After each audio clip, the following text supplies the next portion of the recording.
Hello and welcome to the Commander's Quarters. I'm your host, Mitch. Glad to have you here. So joining me today on the show is a very special guest, and many of you might know her. So you might have seen her at a GP or at a Command Fest dressed up as either Breya or Teysa or something else in Magic. You may have seen her on game nights with her Etrata deck, and you might know that she is one of the newest Commander Advisor Group member. So joining me on the show today is Olivia. Olivia, say hi. Hi, great to be here, Mitch.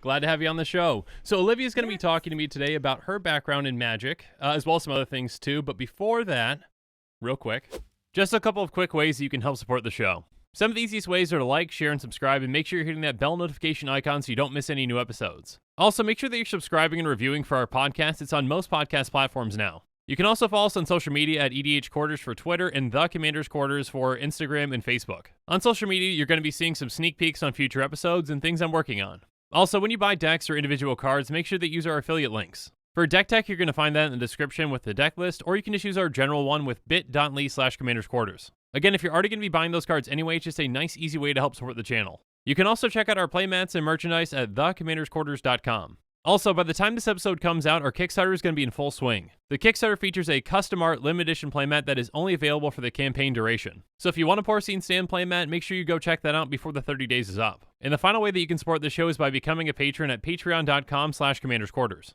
There are different patron tiers and rewards, so make sure you check that out. And again, I really couldn't thank all my patrons enough for all they've done for me. I really wouldn't be here doing all this today if it wasn't for their incredible support.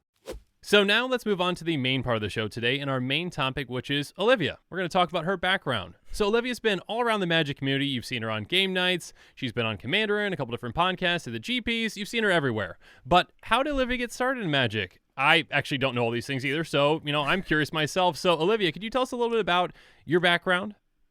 Yeah, absolutely. I started playing Magic in the summer of 2014, so I'm actually a pretty relatively new player.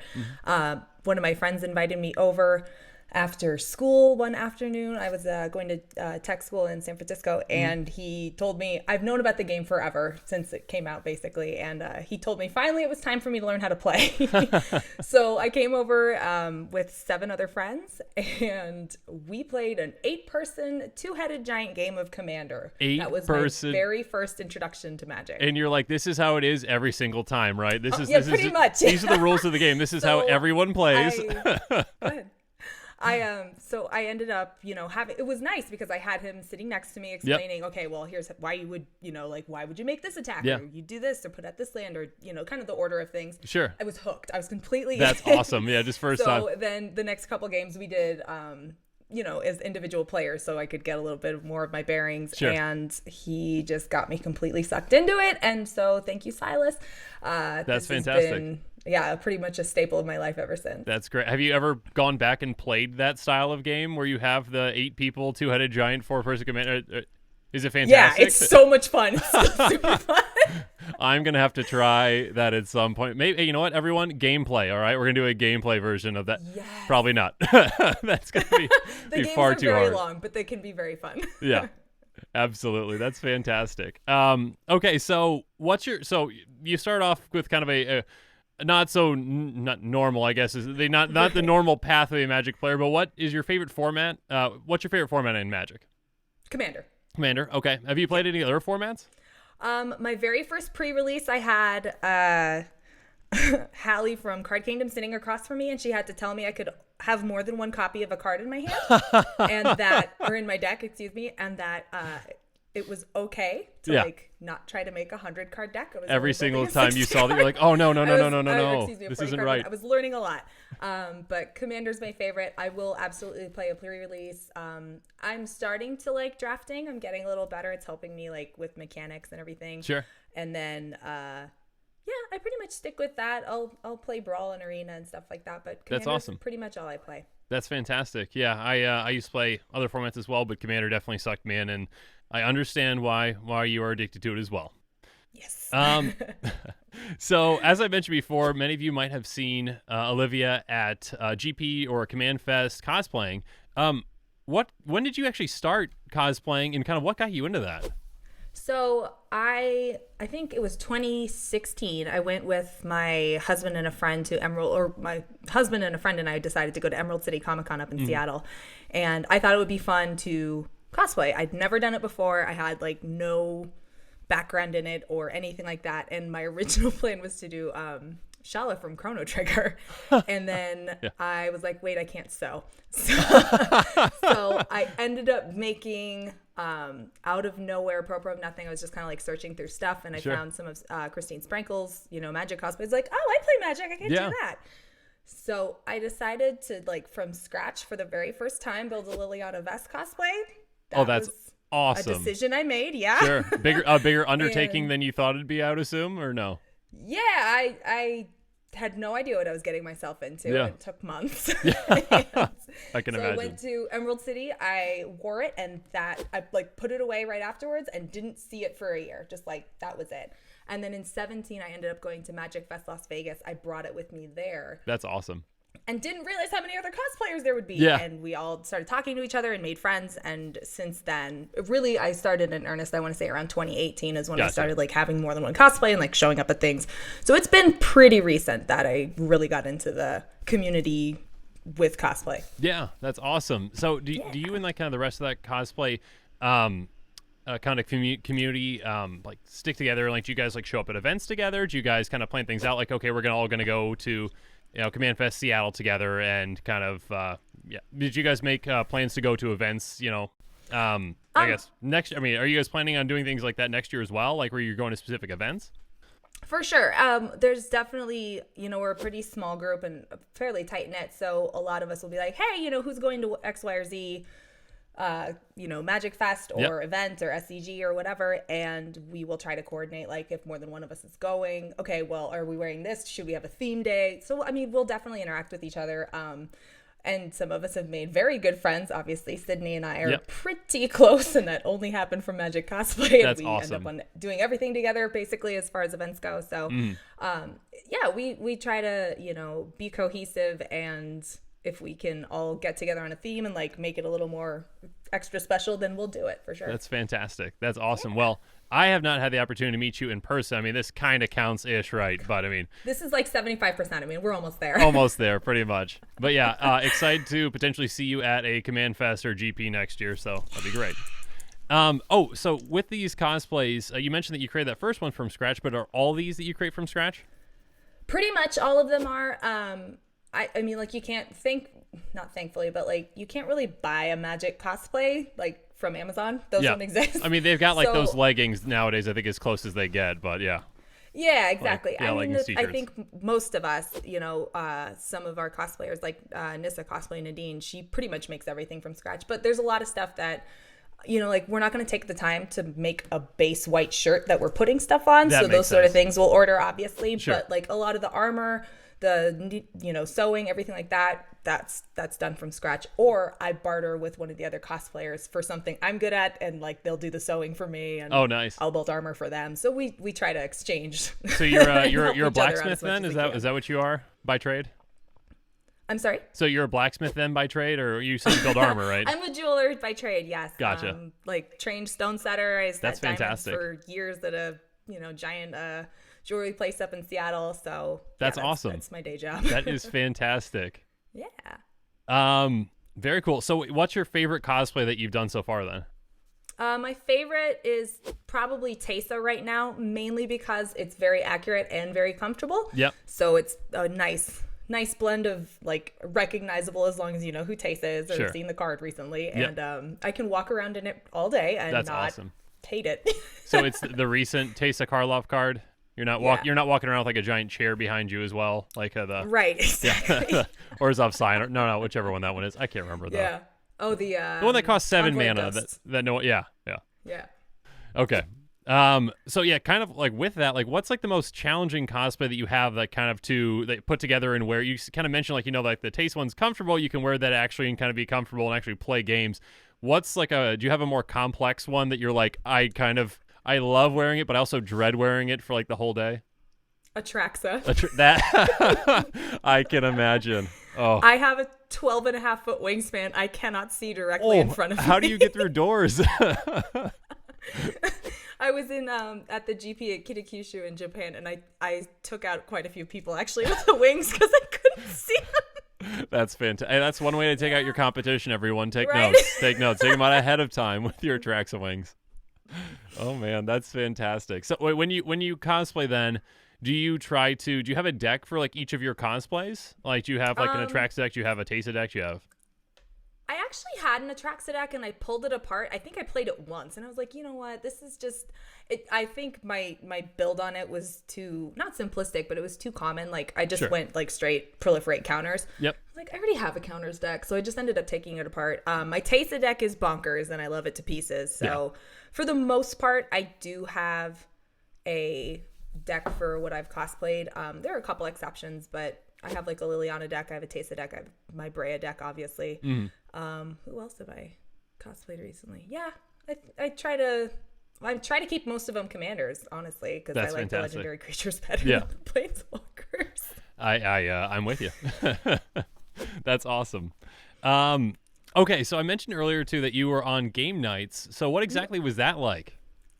It was so fun. It was really surreal, actually. I got the message from Josh, and I thought that he was like pranking me or he meant to send it to somebody else. I got it. I read through it. I was like, what is this? And then I scrolled up to the top, and it really actually had my name on it. So I was, oh, okay. You're like, oh, that's me. Actually, I can be in LA in 2 weeks. Yeah, I'm there. Sure. Sounds great. I can be in LA tomorrow. Do you need me in LA tomorrow? I'll be there. I mean, honestly, Josh, it's not hard. Just tell me when. Yeah, anytime. Like, I'll fly down.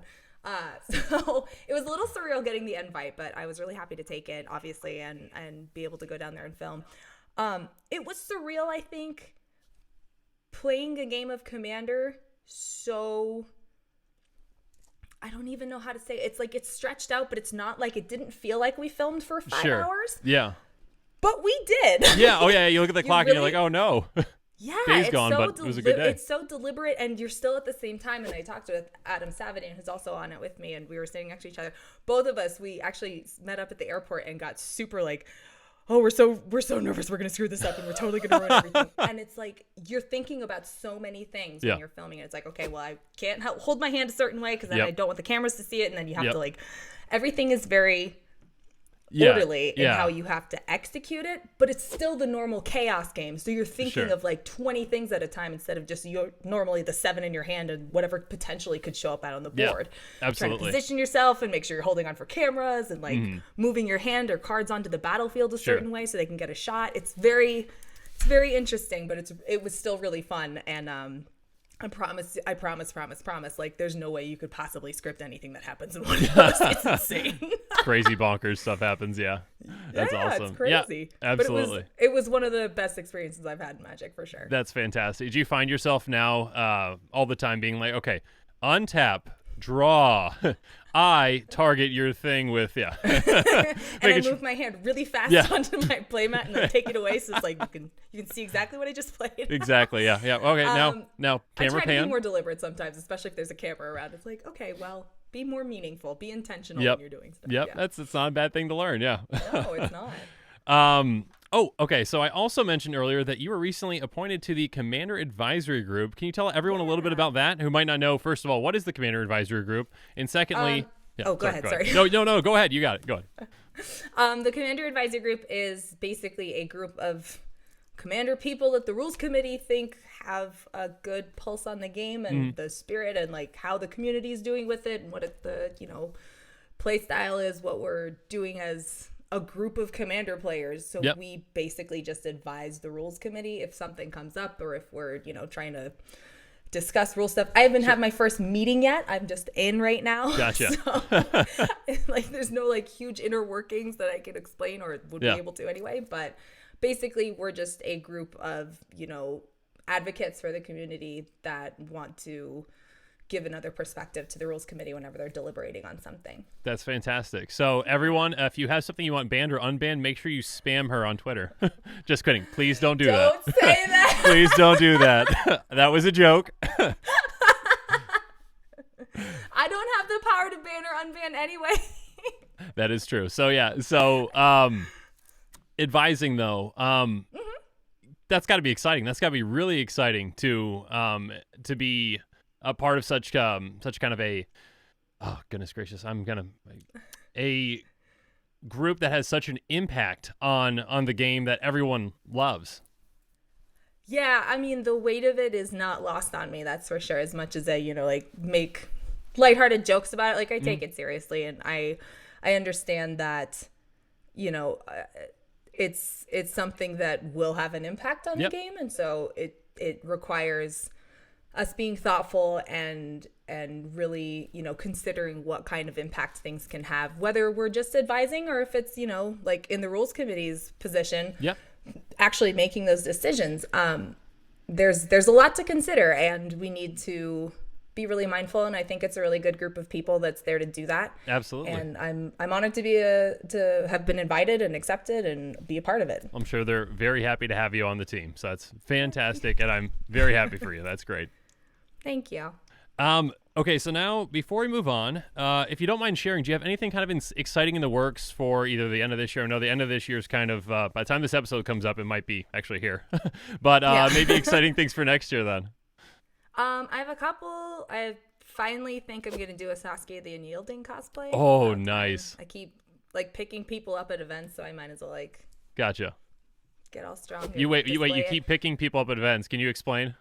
I think I've heard about this on Twitter. At SCGCon, all of us were having a pretty fun time in the lobby, so I started deadlifting people. It's kind of a thing now. I just keep doing it. That's fair. Well, do people just keep coming up now that people know about that? They just keep coming up and asking. They're like, "Hey, can you deadlift me?" It's happened, yes. Oh, man. And I think most of the time I end up obliging. So, wait, are you in cosplay while you're doing this too, or are you?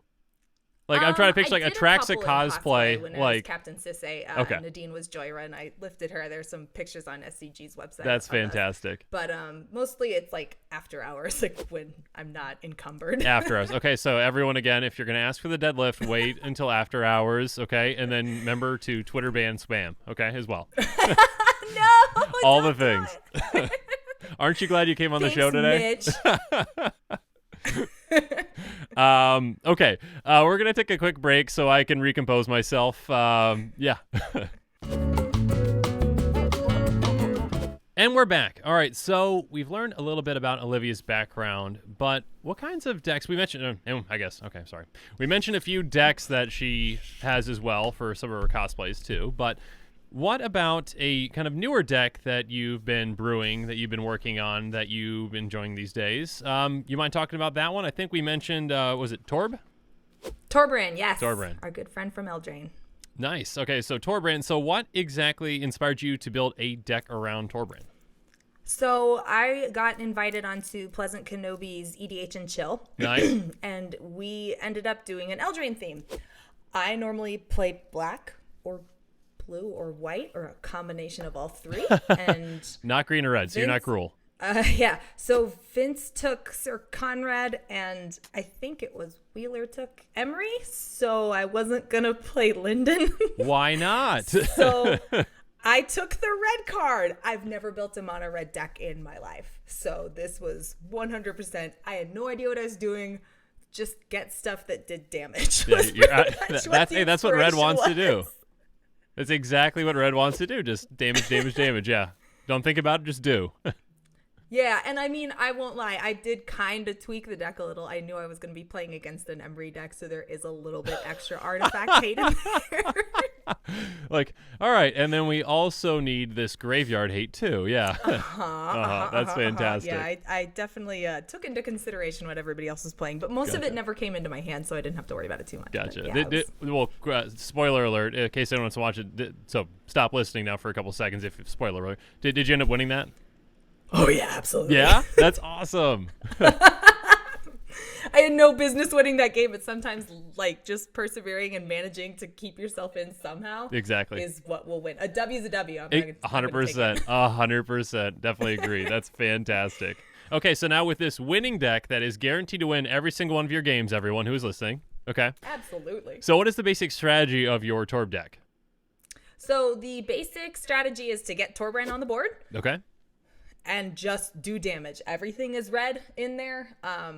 It's basically meant to be like, get Torbran out and just have all this bonus damage value. Yep. The other win con that's in there is Sarkhan and some luck, which is how I ended up winning. Add that to any mono red deck. Sarkhan and some luck. That's fantastic. That's great. What's your favorite? I mean, you mentioned a couple of things. What's your favorite thing overall about the whole deck and how it kind of turned out? I think my favorite thing about it is that it makes the game move kind of whether you want it to or not. Oh, sure. I've never, I wouldn't say I'm dirtily necessarily, but I usually almost all of my decks take a little bit of time to kind of like build up. I'm not doing a lot turn, 1 through 5. Yeah, I'm getting ramping, ready. drawing. Yeah, exactly. So with Torbran, that wasn't really a problem. Like I had a presence on turn 2. Yeah. Which for me and the way I normally build is not how it goes. Sure. So having that happen as quickly as it did, and then getting these red effects that are like sorceries where you get more mana and stuff, it's crazy. What is this magic? So I got Torbran out real fast. Yeah, that's fantastic. All of a sudden, Torbran and Immolation Shaman, which I'll mention in a second, that's some good stuff. That's fantastic. So, okay, so an aggressive deck in Commander, like really, it can work. Yeah, I believe it. Who knew? I've finally seen that light. That's fantastic. Okay, so I guess you may have alluded to it. I don't know because you didn't tell me ahead of time because I want to be surprised as well. But if you had to pick one card, what would you say the golden pick of the deck is? I really think after what I experienced and how much anger it evoked in my opponents, Immolation Shaman was actually one of the big winners there. There's so many things that it triggers off of that people don't realize until it's too late. Can you just let everyone know really quick, including myself, what exactly does Immolation Shaman do? Let me just snag it really quick. Yeah. I probably should have had that. No, that is my fault for I actually probably should have had it on my side because I'm supposed to be a good host and to Nah, that's okay.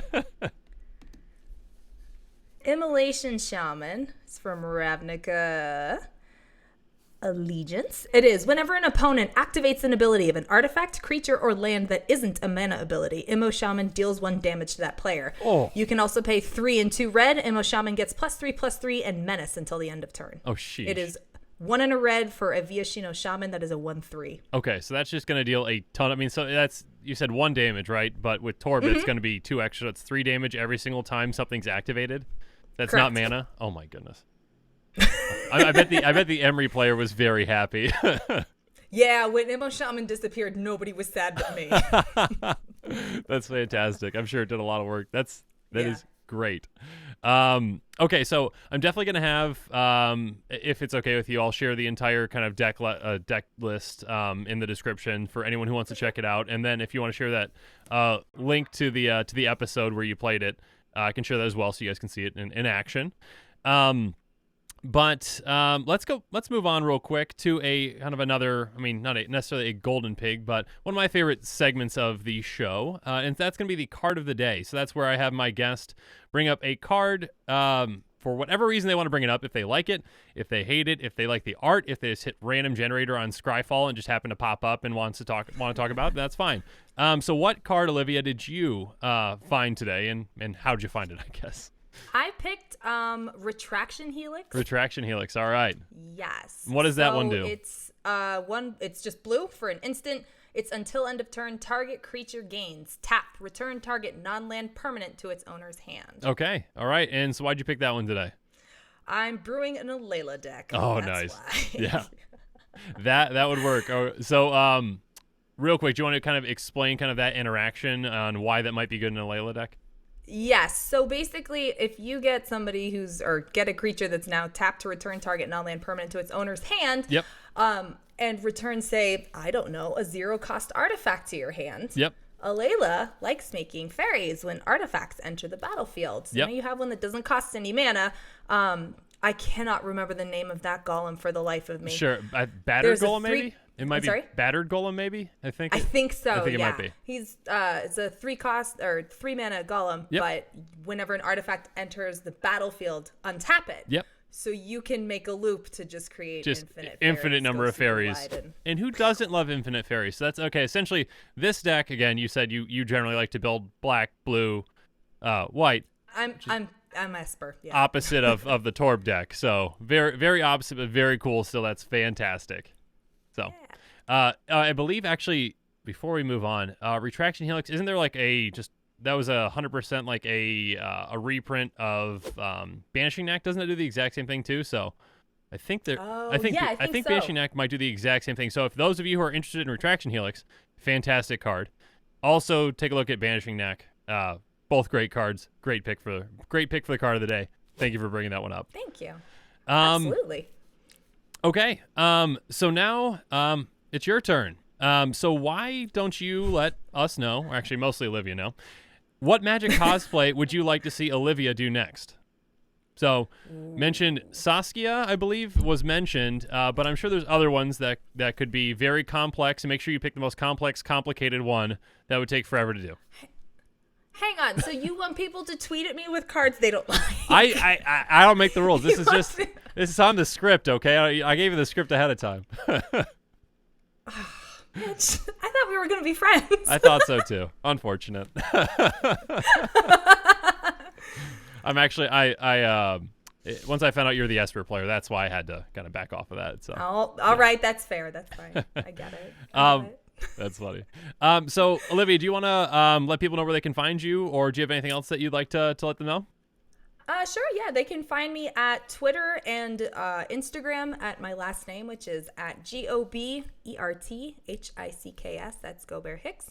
And then I'm on Twitch. I stream Paper Commander on Tuesday and Friday nights as we can on Fridays at twitch.tv/Affinity Artifacts.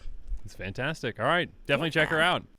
And remember to like, share, and subscribe on YouTube. It really does help the channel. And the podcast is brand new, so if you could subscribe and review, I would really appreciate it. Every little bit helps. And again, make sure you follow us on social media at EDH Quarters on Twitter and at The Commander's Quarters on Facebook and Instagram for some sneak peeks. And again, if you're buying decks or individual cards, make sure you're using our affiliate link, bit.ly/Commander's Quarters. Again, every little bit helps, and if you're already buying the cards, why not help support the channel? Our playmats and merchandise can be found on thecommandersquarters.com, so go ahead and check that out. And again, the Kickstarter is going to be well underway, so go ahead and check that out if you want to see that custom art limited edition playmat. And finally, again, a big thank you to my patrons. I would not be anywhere near here today if it wasn't for you. If you want to help support the channel, go ahead and check out patreon.com/Commander's Quarters to see all the different tiers and rewards.